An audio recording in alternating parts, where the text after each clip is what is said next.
Papia, vous avez la parole. Alléluia. Amen. Amen. Oh, je vous salue tous dans le nom du Seigneur.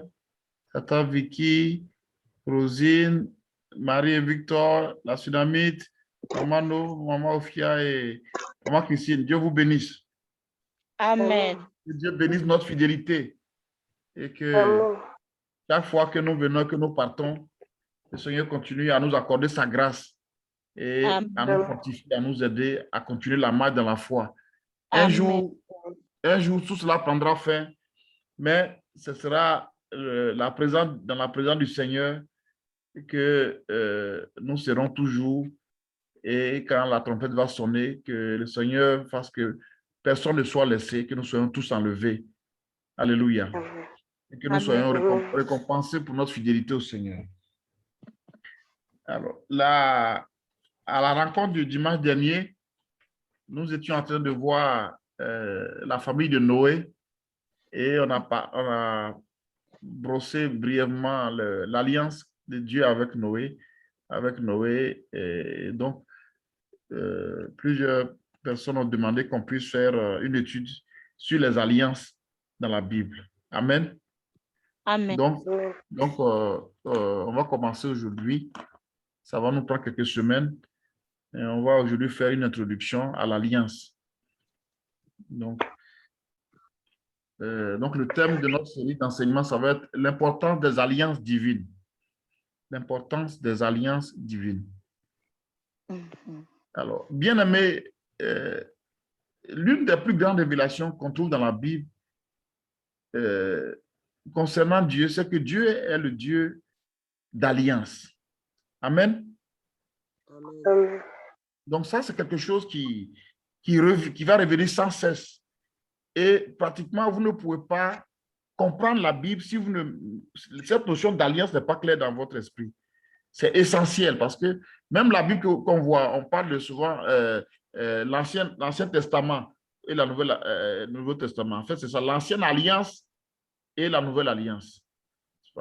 Donc, vous ne pouvez pas comprendre la façon dont Dieu opère ou Dieu agit si vous ne savez pas qu'il est un Dieu d'alliance.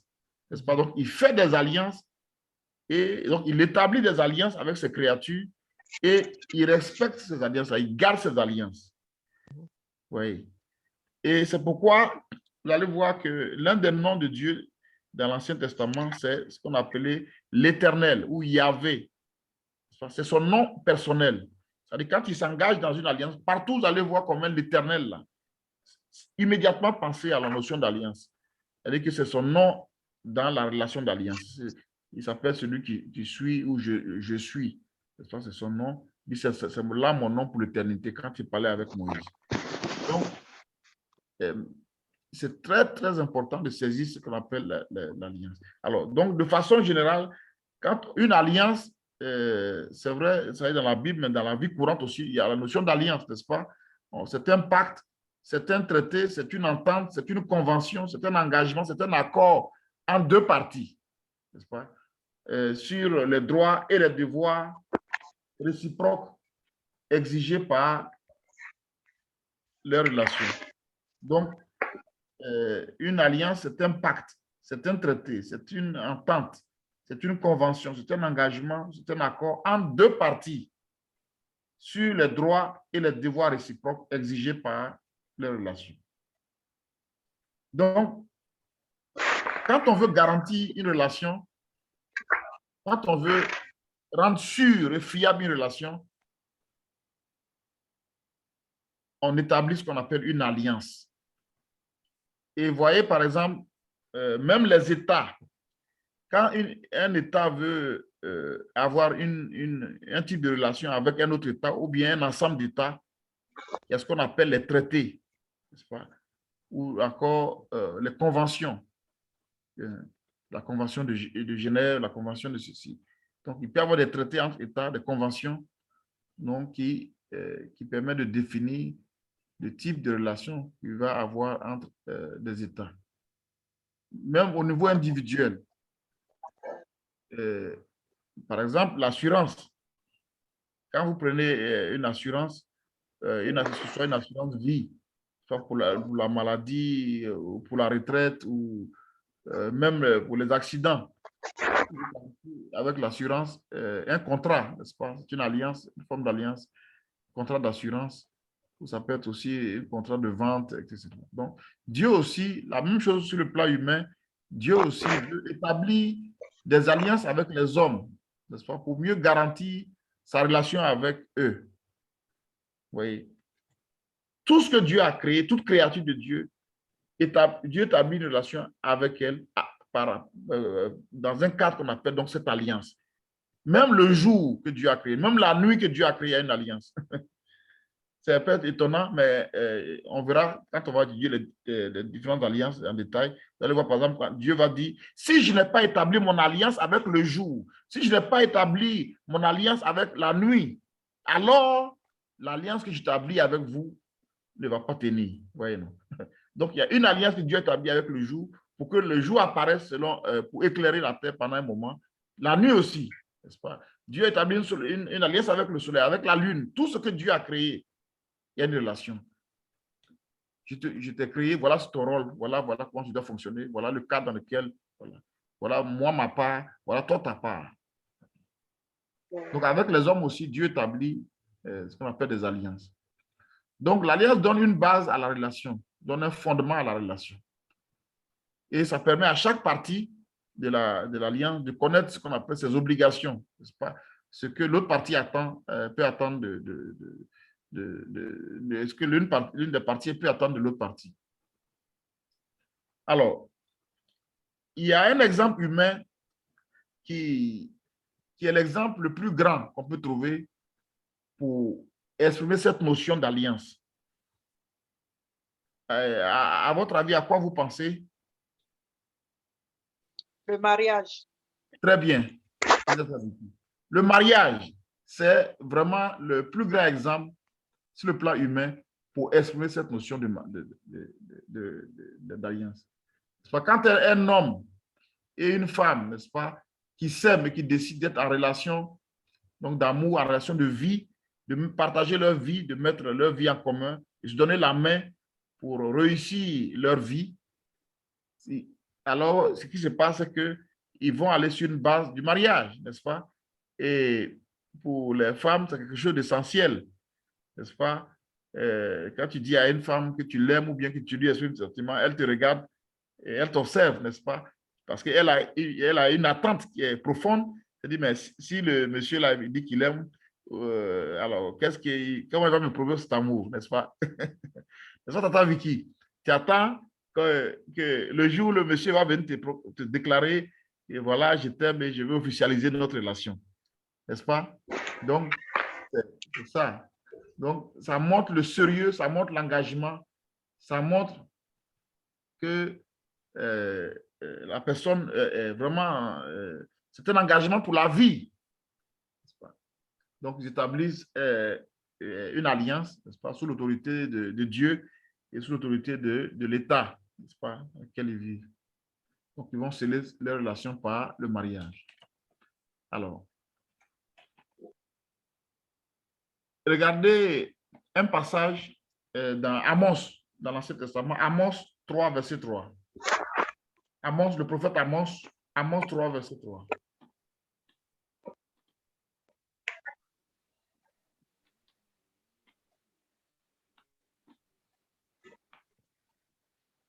Amos, après Daniel, on a Osée. Amos 3, Verset 3.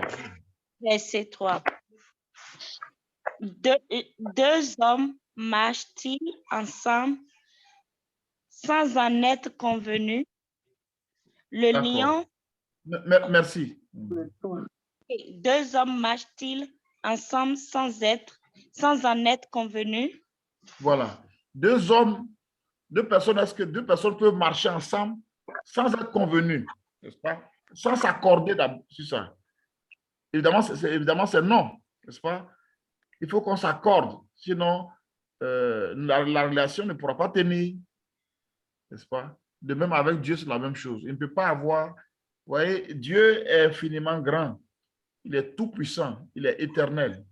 Mais comment un être aussi glorieux peut établir une relation si il n'y a pas d'accord. Donc, toute relation que Dieu veut établir avec n'importe quelle créature, ça va être toujours dans le cadre d'une alliance. Toujours. Il ne peut pas, il ne travaille pas, il est vraiment le Dieu d'ordre, quoi. Il ne travaille pas dans le désordre, il ne fait pas les choses comme ça. Mais il veut que tout soit clair. Tout soit clair. Ce qu'il attend de toi et ce que tu peux attendre de lui. Donc, tout ça, c'est exprimé dans le cadre de l'alliance. Alors, on va voir ce que j'ai noté en étudiant les différentes alliances dans la Bible. J'ai vu qu'il y a 7 éléments qui caractérisent une alliance divine. Quand Dieu établit une alliance, il y a toujours 7 éléments qu'on voit qui apparaissent régulièrement dans les alliances que Dieu établit. Donc, les 7 caractéristiques d'une alliance divine. D'abord, la première chose, c'est les parties de l'alliance, ceux qui participent à l'alliance. Ça, c'est la première chose qu'il faut bien noter. Donc, les participants à l'alliance, évidemment, le premier participant à l'alliance, c'est Dieu lui-même, n'est-ce pas? Il est l'initiateur de l'alliance. Ça, c'est très important. Puis, c'est Dieu qui décide d'établir une alliance avec sa créature. Oui. C'est lui qui décide, l'initiative vient de lui. C'est lui qui décide d'établir une alliance. Vous allez voir dans la Bible, il dit, j'établis mon alliance avec toi. J'établis mon alliance. C'est Dieu qui établit, qui est l'initiateur, qui prend l'initiative de faire l'alliance. Deuxième chose qu'on va voir, c'est que dans l'alliance, dans une alliance divine, il y a généralement toujours un médiateur. Donc, il y a une personne qui est comme un témoin, qui est le représentant d'autres personnes, mais qui est comme un facilitateur. Voilà, aujourd'hui, c'est le mot qu'on utilise, un facilitateur de l'alliance. Donc, il regarde des deux côtés. Il essaie de garantir les intérêts des deux parties. Donc, le médiateur. Donc, dans une alliance, vous allez voir que cette notion de médiateur apparaît. Vous allez voir, par exemple, dans l'ancienne alliance, la plus grande alliance dans l'Ancien Testament, vous allez voir qu'on parle de Moïse, n'est-ce pas, qui est le médiateur.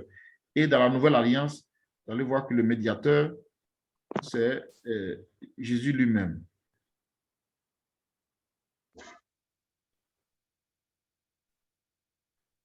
Amen. Amen. Ensuite, les participants. Donc, après l'initiateur qui est Dieu lui-même, après le médiateur, il y a, donc généralement le médiateur, c'est Dieu qui le choisit. Donc, il y a les autres participants, donc les autres personnes qui participent à l'alliance. Donc, dans une alliance divine, vous allez voir toujours ces 3 groupes de personnes. Donc, l'initiateur, Dieu lui-même, le médiateur, donc la personne désignée par Dieu pour garantir, n'est-ce pas, que chaque partie joue son rôle correctement, qui est un facilitateur, qui regarde les deux côtés pour garantir les intérêts des deux parties, et les participants, les autres participants. Donc, c'est comme le mariage. Évidemment, c'est Dieu qui a institué le mariage, n'est-ce pas? C'est lui qui a institué le mariage. Et quand un homme décide de se marier, évidemment, Dieu est l'initiateur du mariage. Et les participants, c'est l'homme et la femme. Et le médiateur, ça va être qui pour un mariage? À votre avis, qui peut être le médiateur?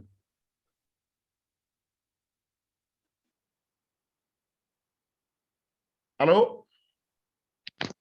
Oui, allô? Alors, donc, je prenais l'exemple si on prend l'exemple du mariage pour expliquer un peu la première caractéristique qui est les parties qui contractent le mariage. Donc, l'initiateur, c'est Dieu, n'est-ce pas? C'est lui qui a institué le mariage. En réalité, quand l'homme veut se marier, dans un cas normal, l'homme recourt à Dieu, n'est-ce pas? Il dit, ah, je veux me marier, etc. Bon. Je veux respecter en fait ce que tu as établi, l'institution que tu as établie, qui est le mariage. Alors, il y a les participants donc, de cette alliance-là, il y a l'homme et la femme, l'époux et l'épouse, et il y a un médiateur. Alors, le médiateur, ça peut être qui, à votre avis, dans le cadre de mariage? Le maire, Le maire. Voilà. le prêtre, Voilà. le pasteur. Voilà. Donc, l'État, qui est le facilitateur, donc il va garantir qu'il y a un représentant, qui est le maire, l'officier d'état civil, pour l'Église, pas aussi, pour Dieu, l'Église, donc le prêtre, le pasteur, c'est pas qui sont les médiateurs. entre l'homme et la femme. Deuxième partie de l'alliance. Deuxième point essentiel de l'alliance. Donc, il y a les participants, Dieu lui-même qui est l'initiateur. Il ne peut pas avoir une alliance divine si Dieu n'a pas décidé lui-même d'établir une alliance. Ensuite, le médiateur que Dieu désigne. Ensuite, les autres participants, donc les autres hommes en fait, qui participent à l'alliance. C'est tout ça, ces parties-là qui vont être dans l'alliance. Deuxième chose essentielle, c'est ce qu'on appelle l'objet de l'alliance. C'est comme même quand on fait un contrat, il y a les contractants, n'est-ce pas? Pour n'importe quel contrat d'assurance, vous allez voir, il établit un contrat entre telle partie et telle autre partie. Donc, il y a l'assureur, il y a vous qui avez peut-être votre véhicule ou chose comme ça. Donc, ensuite, la deuxième partie, c'est l'objet de l'alliance. Le deuxième point, c'est l'objet de l'alliance. Vous allez voir dans toute la Bible, de l'Ancien au Nouveau Testament, l'objet de l'alliance est toujours le même. Le terme qui est utilisé, c'est « Je serai votre Dieu et vous serez mon peuple ». Amen. Amen. Je serai votre Dieu et vous serez mon peuple. Ça revient sans cesse, des dizaines et des dizaines de fois dans le Nouveau Testament comme dans l'Ancien Testament. Dieu dit, parle par exemple, je serai ton Dieu et toi tu seras mon fils ou bien tu seras mon peuple, si c'est plusieurs personnes. Regardez par exemple Lévitique 26, verset 12. Lévitique 26, verset 12.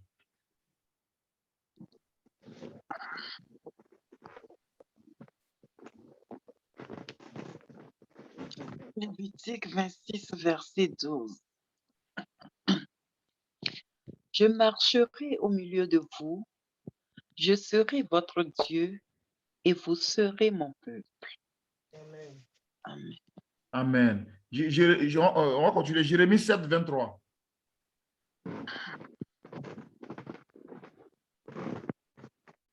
Jérémie 7, verset 23.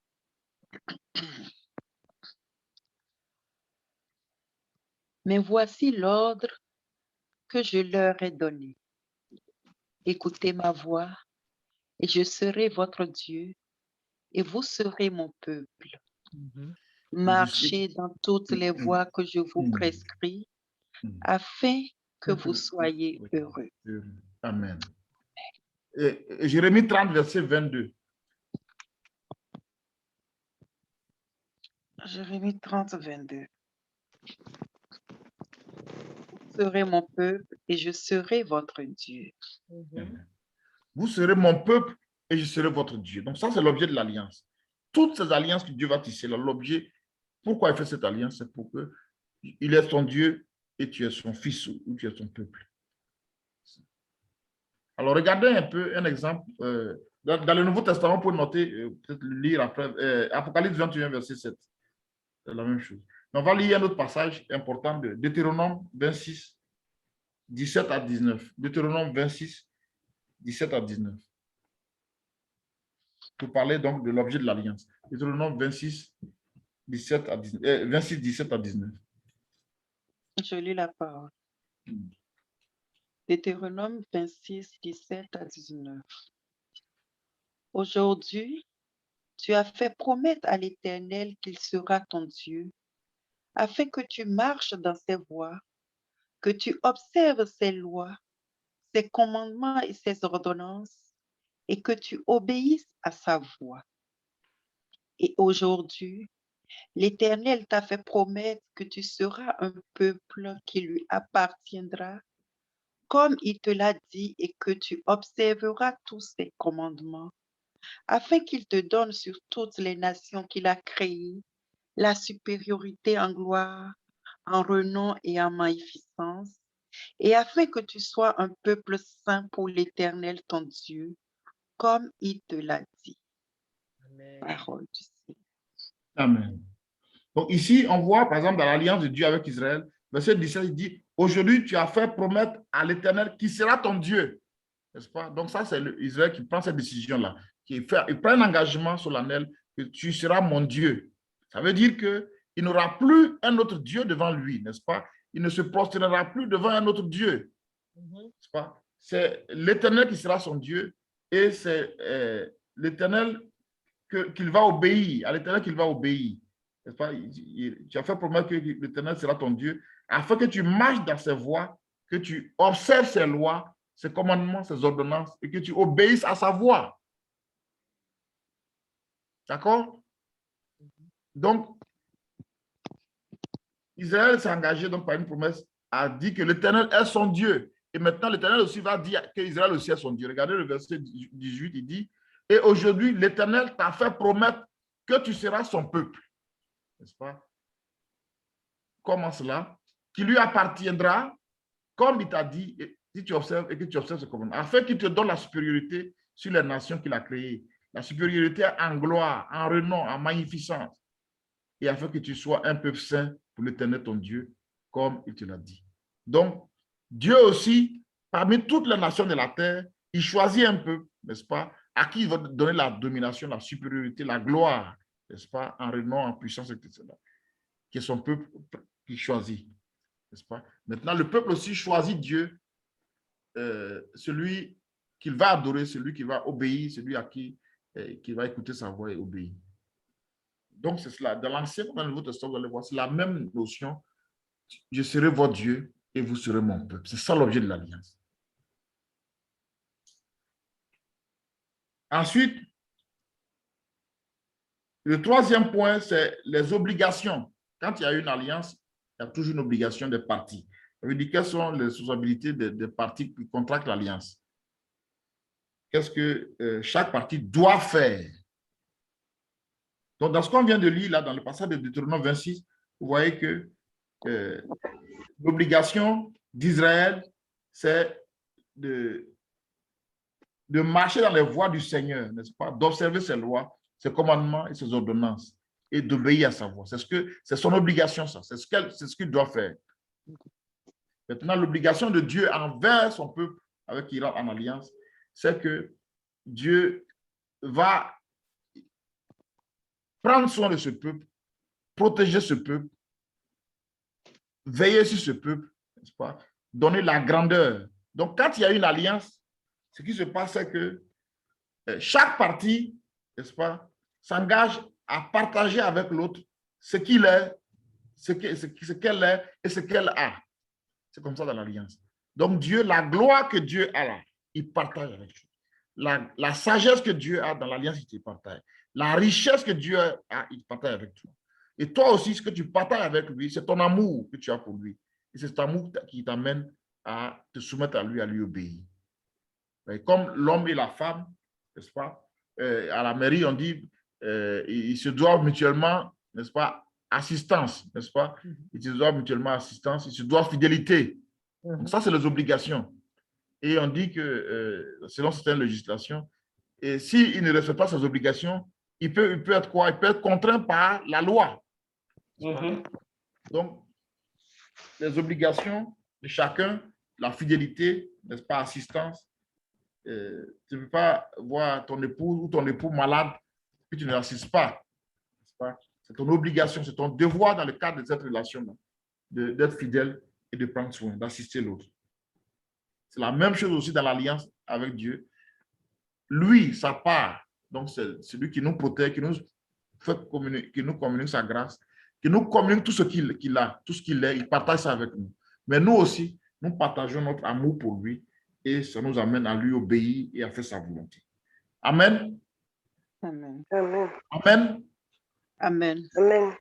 Donc ça, c'est la troisième caractéristique de l'alliance. Donc, on a vu les parties contractées, on a vu l'objet de l'alliance, on a vu les obligations. Le quatrième point, c'est ce qu'on appelle les sanctions. Ça veut dire que c'est les conséquences du respect de l'alliance ou bien de la violation de l'alliance. Donc, on s'est engagé. Voilà ta part, voici ma part. Alors, il faut qu'il y ait une sanction. Ça veut dire que si je ne respecte pas ma part, quelles conséquences je vais subir? Si je respecte ma part, quelles conséquences je vais bénéficier? Donc, vous allez voir que dans l'alliance divine, il y a deux éléments. Quand on garde l'alliance, ce qu'on partage, c'est la bénédiction. Amen. Amen.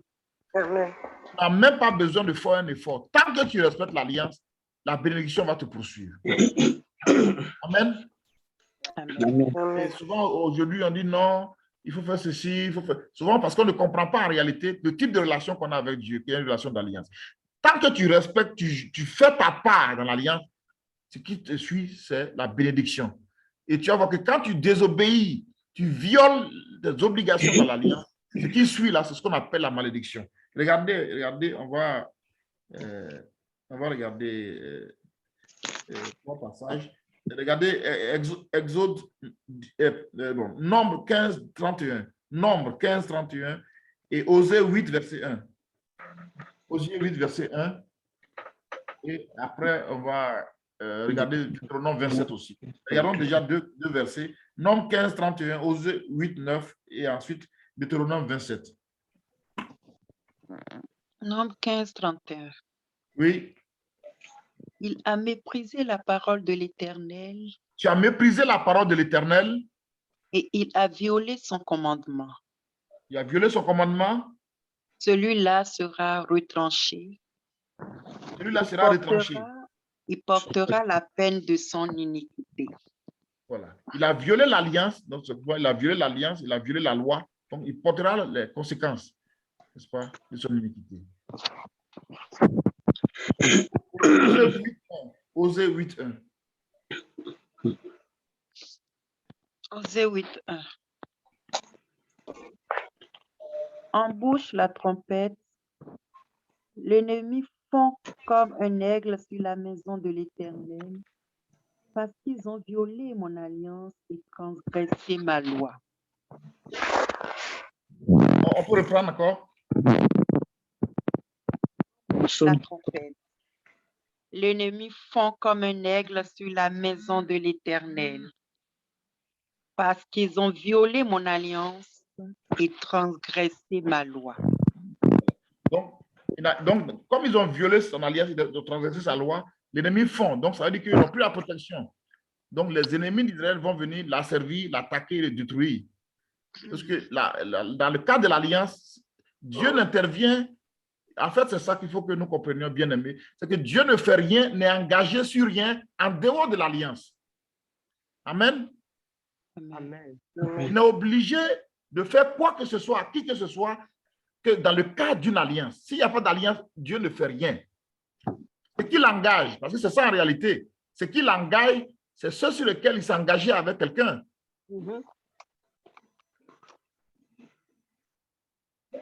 Donc, c'est pour cela même qu'en priant, on va se référer à l'alliance. Dans le cas de l'alliance, voilà, Seigneur, ce que tu as dit que tu vas faire, n'est-ce pas?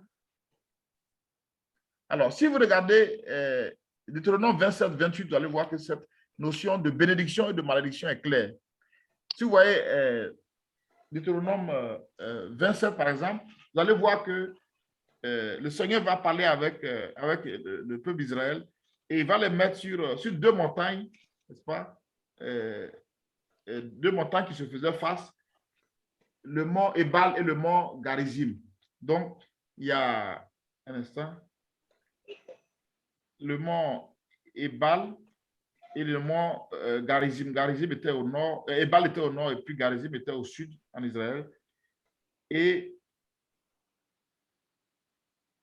Garizim va symboliser la malédiction et Ebal la bénédiction. Donc, on a séparé les tribus en 6, comme c'est 12 tribus, donc ça fait 6 tribus.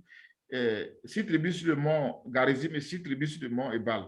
Et donc, chaque tribu va dire à l'autre, donc il y a une tribu qui va dire à l'autre, voilà les bénédictions qui vont t'accompagner quand tu vas respecter la loi de Dieu. Et l'autre aussi va dire à l'autre groupe de tribus, voici les malédictions qui vont te suivre. Donc, si vous regardez un peu, regardez, par exemple, à partir du verset 14. Donc, les Lévites prennent la parole et diront d'une autre voix à tout Israël. Maudit soit l'homme qui fait une image taillée ou une image en fonte, abomination de l'Éternel, œuvre des mains d'un artisan, et qui la place dans un lieu secret, et tout le peuple dira Amen. Maudit soit celui qui méprise son père et sa mère, et tout le peuple dira Amen. Maudit soit celui qui déplace les bornes de son prochain, et tout le peuple dira Amen. Maudit soit celui qui fait égarer un aveugle dans le chemin, et tout le peuple dira Amen. Maudit soit celui qui porte atteinte aux droits de l'étranger, de l'orphelin et de la veuve, et tout le peuple dira Amen. Ça continue jusqu'au verset 26. Il dit, maudit soit celui qui n'accomplit pas les paroles de cette loi. Et vous allez voir maintenant qu'on va partir maintenant à la partie bénédiction. N'est-ce pas? Et papa, où tu viens de lire, c'est Deutéronome combien? Deutéronome 27. 27.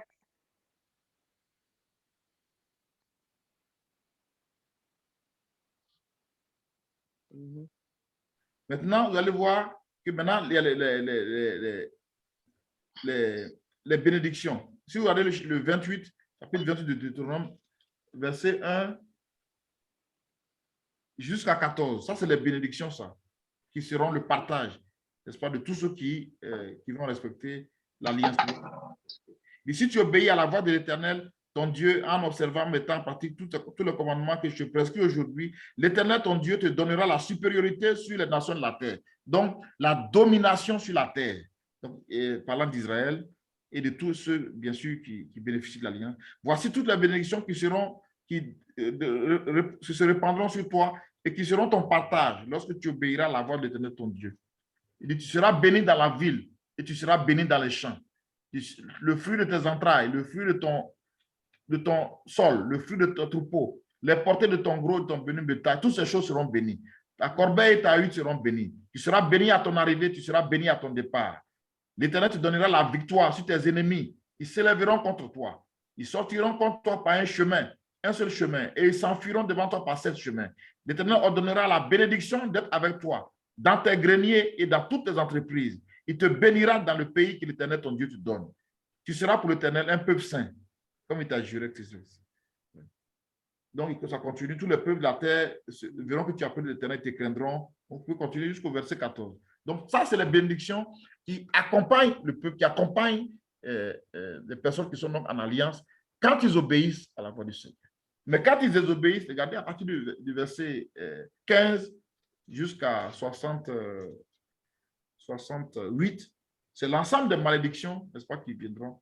Il dit, tu seras maudit dans la vie, tu seras maudit dans le champ, n'est-ce pas, tu seras maudit à ton arrivée, tu seras maudit à ton départ, ta hutte et ta corbeille seront maudites.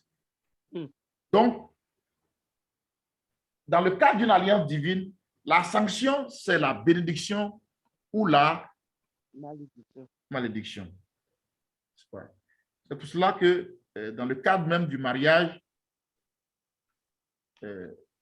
c'est vrai, quand quelqu'un refuse d'obéir, de respecter qui viole l'alliance, soit la loi autorise donc de mettre fin à la relation, n'est-ce pas, d'abroger l'alliance de divorce, dont le droit à l'une des parties d'aller au divorce. La loi aussi peut contraindre, n'est-ce pas, l'autre partie à jouer son rôle, à jouer son rôle. Si le mari, par exemple, refuse, n'est-ce pas, de s'occuper de son épouse, la loi va faire obligation, n'est-ce pas, de jouer son rôle. Mais avec Dieu, tant qu'on obéit à l'alliance, c'est la bénédiction qui accompagne. Tu n'as pas besoin de faire des efforts. Tant que tu fais ce qui est ton obligation dans l'alliance, Dieu est obligé de te bénir. Puisque c'est l'engagement qu'il prend. Donc, vous voyez, souvent, quand les choses ne vont pas dans notre vie, revenons à l'alliance. Examinons un peu notre vie à la lumière de l'alliance dans laquelle nous sommes avec Dieu. On va voir que la source de tous les problèmes, c'est là. Amen. Amen. Tu n'arrives pas à bâtir quelque chose. Chaque fois, tu recommences. Ça ne va pas. Il y a une malédiction quelque part parce qu'il y a une violation de l'alliance. D'une alliance, on va voir les différentes alliances, d'une alliance divine, forcément quelque part, qui ouvre la porte en fait à l'ennemi, qui donnera le droit à Satan de détruire ta vie.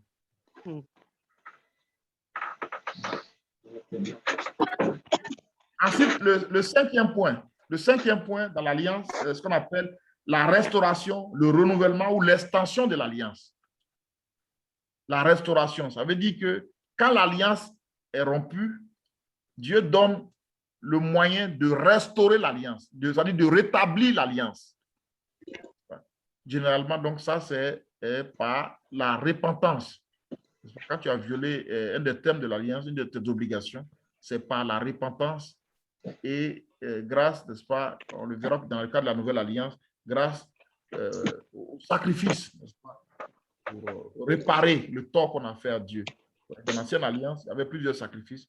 L'Holocauste, quand la personne violait, il y avait, disons, 5 grands sacrifices: l'Holocauste, l'offrande ou le sacrifice de culpabilité, le sacrifice d'action de grâce, le sacrifice d'expiation. Donc, il y avait 5 sacrifices qui permettaient de rétablir l'alliance quand il était chose. Dieu donnait cette possibilité-là, par la repentance et par le sacrifice, de rétablir l'alliance au travers du sang. Le renouvellement de l'alliance, donc l'alliance peut être renouvelée. Donc vous allez voir que même dans le Nouveau Testament, vous allez voir que plusieurs fois l'alliance a été renouvelée. Même au temps de Josué, vous allez voir que l'alliance a été renouvelée. Plusieurs fois, le renouvellement de l'alliance que Dieu fait avec la deuxième génération dans Deutéronome. L'alliance qui a été faite avec Israël au mont Sinaï a été renouvelée, n'est-ce pas, avec la nouvelle alliance, avec Moïse, avec la nouvelle génération, avec Moïse. Amen. L'alliance peut être aussi étendue, il peut y avoir une extension de l'alliance. Ça veut dire que Dieu va dire souvent, ce n'est pas seulement avec vous que j'établis mon alliance, mais avec ta descendance, n'est-ce pas? Donc l'alliance peut être étendue, parce que si la personne n'est plus en vie, mais l'alliance est étendue, ça veut dire à tes enfants, tes petits-enfants, etc. Ou bien aux personnes qui vont naître par la suite. Donc l'alliance peut être soit renouvelée, donc soit restaurée, renouvelée ou étendue. Ensuite, le sixième point dans une alliance divine, c'est ce qu'on appelle la durée et le signe de l'alliance. Toute alliance a une durée. Ça peut être une alliance éternelle, donc ça, il n'y a pas de durée, donc ça, c'est infini. Ou ça peut avoir un effet, en fait. Le temps, en fait, la durée, c'est le temps au cours duquel l'alliance a son effet. L'alliance de courte durée comme de longue durée, ou une alliance éternelle. Ça, c'est Dieu qui le dit, mais dans l'alliance, c'est dit clairement. Donc, on va regarder quand on viendra. Ensuite, il y a aussi ce qu'on appelle le signe de l'alliance. Toute alliance divine, il y a un signe. Je vais vous donner un exemple. Regardez Genèse 9, verset 13. Genèse 9, verset 13.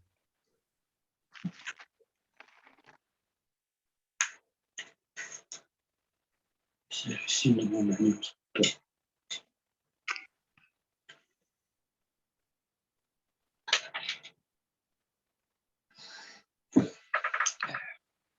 Personne. Genèse 9, 13. Genèse 9, verset 13. À 20. Non, juste le verset 13 de Genèse 9. Oui, le chapitre, c'est 20, non? Oui, le chapitre 9. Le chapitre 9. Genèse 9, verset 13. J'ai placé mon arc dans la nuit, et il servira de signe d'alliance entre moi et la terre. Amen. Amen. Donc ça, c'est l'alliance que Dieu tissait avec Noé. Il dit, voici le signe, n'est-ce pas? Mais l'arc en ciel, quand je verrai l'arc dans le ciel, je me souviendrai de mon alliance, n'est-ce pas? Donc, voilà. Avec Abraham aussi, il y a une alliance. C'était l'alliance, c'était la circoncision, n'est-ce pas? Qui était le signe qui montrait que cet individu a été en alliance avec Dieu par l'alliance avec Abraham. Donc, toute alliance divine, c'est pour là que même dans le mariage, il y a le mariage qu'on fait, il y a ce qu'on appelle, on appelle souvent l'alliance, mais en fait, c'est le signe de l'alliance, n'est-ce pas? La bague que les deux conjoints se mettent, n'est-ce pas, au jour du mariage, n'est-ce pas? Je donne ça comme un signe de mon amour, n'est-ce pas? Et donc, quand on voit une femme qui a une alliance, on voit c'est le signe qu'il y a un mariage, n'est-ce pas? Un homme aussi qui a une alliance, c'est le signe qu'il y a une alliance quelque part. Donc, l'alliance et le signe permet, c'est un moyen visible, n'est-ce pas, de matérialiser l'alliance, n'est-ce pas, de rendre visible l'alliance. Pour que chaque fois qu'on voit ce signe, on se rappelle qu'il y a une alliance quelque part. C'est comme ça. Amen. Amen. Ensuite, le dernier point, c'est la ratification de l'alliance. Ça veut dire que l'entrée en vigueur de l'alliance. Alors, dans une alliance avec Dieu, cette alliance va entrer en vigueur, va être ratifiée par plusieurs choses. D'abord, ça peut être ratifié par un sacrifice. Si vous lisez Genèse 15, versets 9 à 10, vous allez voir que, Genèse 15, 9 à 10, vous allez voir que Dieu et Abraham, pour que l'alliance qui date avec Abraham entre en vigueur, ce n'est pas un sacrifice. Dieu va dire à Abraham de prendre des animaux, de les immoler et de les séparer en deux, n'est-ce pas? Il va fendre ces animaux en deux. Il y aura un camp qui sera pour Abraham et l'autre camp pour Dieu. Et Dieu va descendre par le feu, n'est-ce pas, pour matérialiser, pour inaugurer, pour faire entrer en vigueur l'alliance qu'il a faite avec Abraham. Ça va être aussi par un repas. Dans Genèse 26, verset 30, vous pouvez regarder, on peut, ce qu'on appelle le repas de l'alliance. On peut donc matérialiser, c'est-à-dire inaugurer l'alliance par un repas. C'est pourquoi vous voyez, dans la nouvelle alliance, il y a un repas dans la nouvelle alliance avec Christ, il y a un repas, souvent on appelle la scène ou la Sainte Seine, on appelle communion, mais c'est ce repas d'alliance. Le Seigneur a inauguré l'alliance dans la chambre haute, la nouvelle alliance qu'il a inaugurée. Il a pris le pain et il a pris le vin, et il dit dans Luc 22, si vous lisez, il dit, voici la coupe, n'est-ce pas, qui représente mon sang, le sang de la nouvelle alliance, n'est-ce pas, qui sera versé pour vous. Il a pris le pain aussi, il a béni, il a dit, c'est mon corps, n'est-ce pas, qui est brisé. Donc, il y a un repas pour inaugurer l'alliance. Ensuite, il peut y avoir aussi un échange de vœux. Un échange de vœux. Un échange de vœux.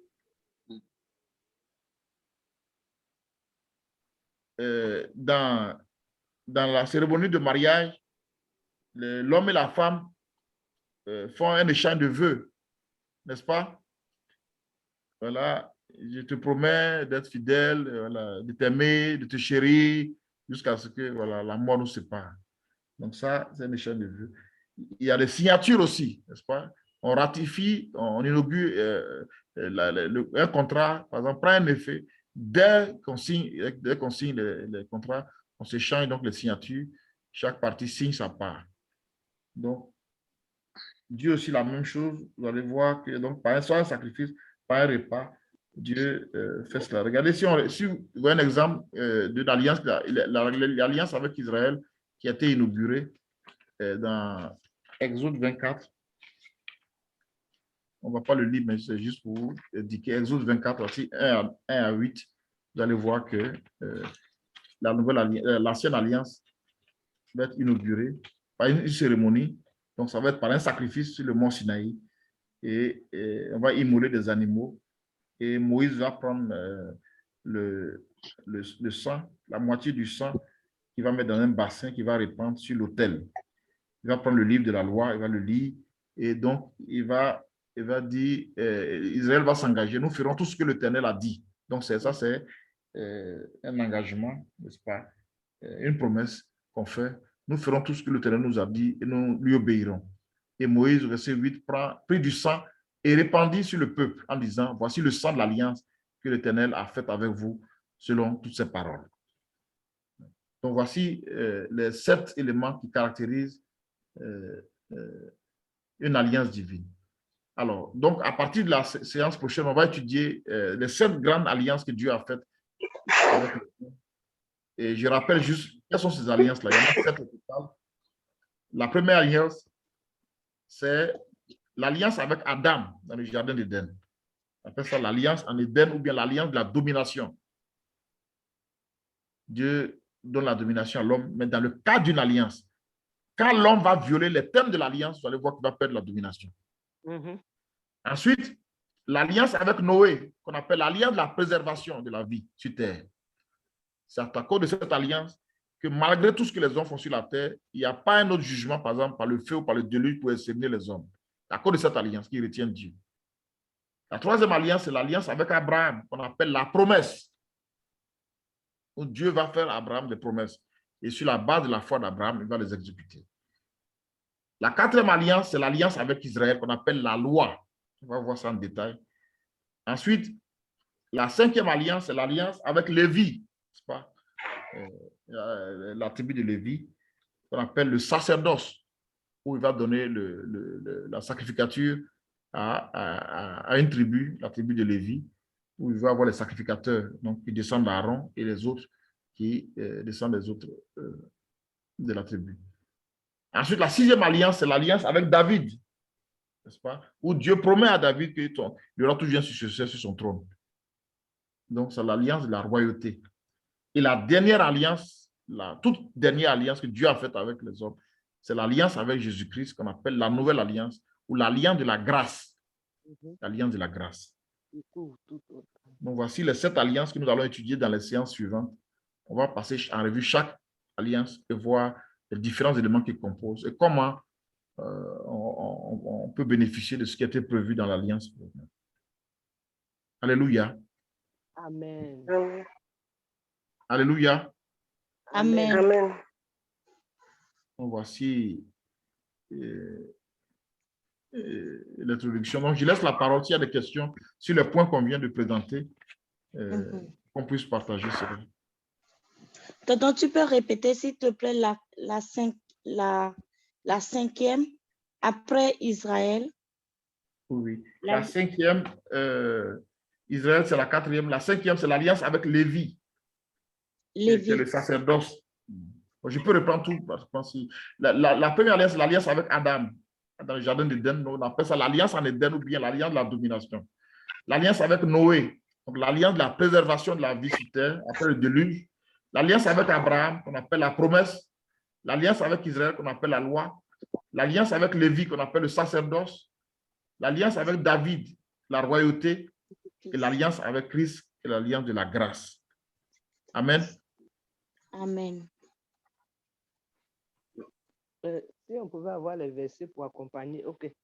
Comme ça, on va le faire en détail.